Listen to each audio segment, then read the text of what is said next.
Hi everyone, কেমন আছেন সবাই? আজকে খুবই একটা ইম্পর্টেন্ট ভিডিও নিয়ে চলে এলাম। আর হ্যাঁ, আমাকে যারা সাপোর্ট দিবেন আমি তাদের সাপোর্ট দেব। ওকে, আমাকে নিয়মিতভাবে ফলো করে রাখবেন, তাদের জন্য গিভওয়ে থাকবে। ওকে, যারা বেকার আছেন তাদের জন্য ইনকাম রিলেটেড ভিডিও আসবে সামনে। ওকে, আর যারা আমাকে এখন ভিডিও দেখছেন, ভবিষ্যৎ দেখবেন, তারা নিয়মিতভাবে আমাকে ফলো করে রাখবেন।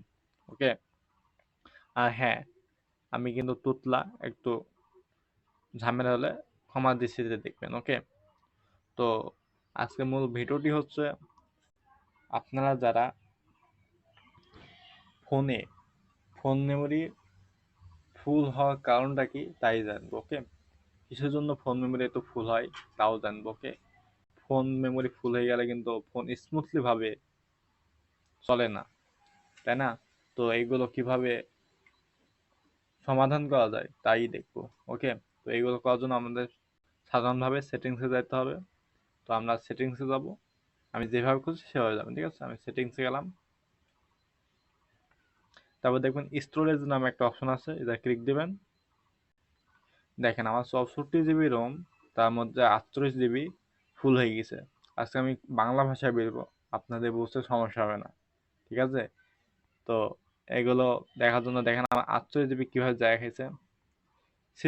সিস্টেমে খাইছে 24 জিবি। সিস্টেম মানে কি?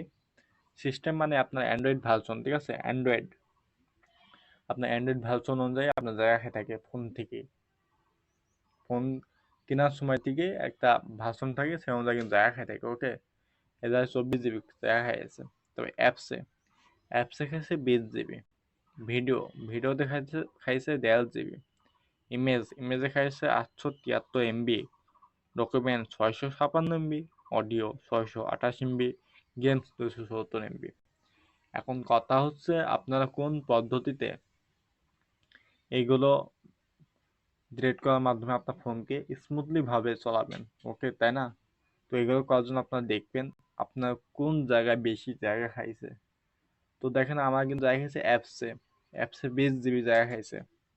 তো এগুলো আপনি দেখবেন যে আপনার সব অ্যাপস কিন্তু প্রয়োজন নাই, সব অ্যাপস আপনি চালান না। তাই যেগুলো অ্যাপস আপনার প্রয়োজন নাই সেসব অ্যাপসগুলো আপনি ডিলিট করে দেবেন। ওকে, তারপর দেখবেন অ্যাপসের পরবর্তীতে কোন বিষয়টি আছে, ভিডিও না অডিও, ইমেজ, এগুলো দেখবেন, দেখে সেসবগুলো ডিলিট করবেন হালকা পাতলা করে। তারপর দেখবেন ফোন আপনার এমনিতে স্মুথলি ভাবে চলবে এবং ফোনের জায়গা ফাঁকা হবে, তাই না? তো আশা করি ভিডিওটি খুবই গুরুত্বপূর্ণ। আর হ্যাঁ, সামনে আরো ভালো মানের ভিডিও আসবে। তো এগুলো দেখার জন্য কিন্তু আমাকে নিয়মিতভাবে ফলো করে রাখতে হবে। ওকে, তো ধন্যবাদ সবাইকে এই পর্যন্ত ভিডিও দেখার জন্য। ভালো থাকবেন সবাই, বিদায়।